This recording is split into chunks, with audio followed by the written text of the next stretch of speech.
এইটো ফাইল বেলেগ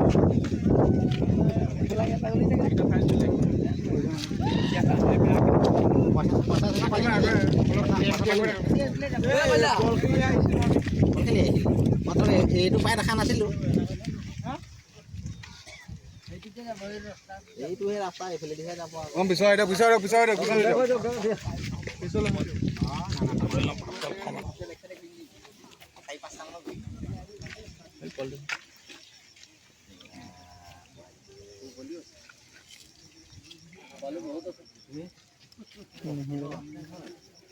ओके 60 को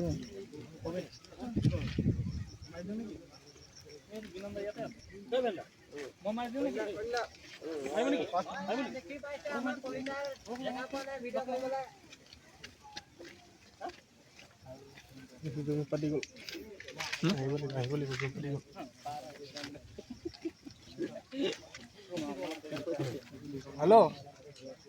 ए ओइ नम्बर আমি এপ্লাই কৰিছো বাৰ ফোন কৰি আছো হা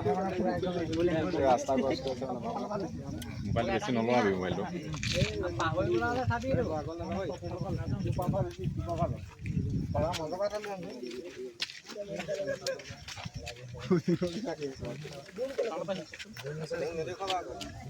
হয় মই বৰ্তমান উপস্থিত আছো নুমলীগড়ৰ 4 নং ৰংমঙত আৰু মোৰ পিছফালে আছে এটা বৃহৎ বন্য হস্তীৰ জাক আচলতে খাদ্যৰ সন্ধানত বনাঞ্চলৰ পৰা ওলাই অহা বন্য হস্তীৰ জাকে এতিয়া পকী পথত লোক নিৰ্মাণ বিভাগৰ পকী পথত আশ্ৰয় গ্ৰহণ কৰিছে আচলতে খাদ্যৰ তীব্ৰ নাটনি হোৱাৰ বাবে বন্য হস্তীৰ জাকে বনাঞ্চলৰ পৰা ওলাই আহি এনেদৰে জনাঞ্চলত আশ্ৰয় গ্ৰহণ কৰিবলগীয়া হৈছে খাদ্যৰ সন্ধান কৰিবলগীয়া হৈছে এটা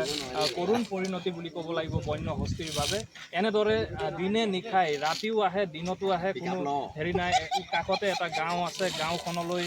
আহি ৰাইজক সন্ত্ৰস্ত কৰি তোলে বন্য হস্তীৰ জাকটোৱে আৰু বিভিন্ন সময়ত জীৱন সম্পত্তিৰ নিৰাপত্তাহীনতাত ভুগিবলগীয়া হয় বন্য হস্তীৰ জাকৰ পৰা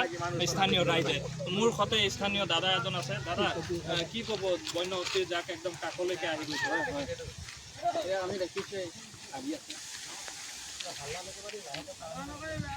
হয় নিশ্চয়কৈ আহি আছে হাতী কাষতে এখন গাঁও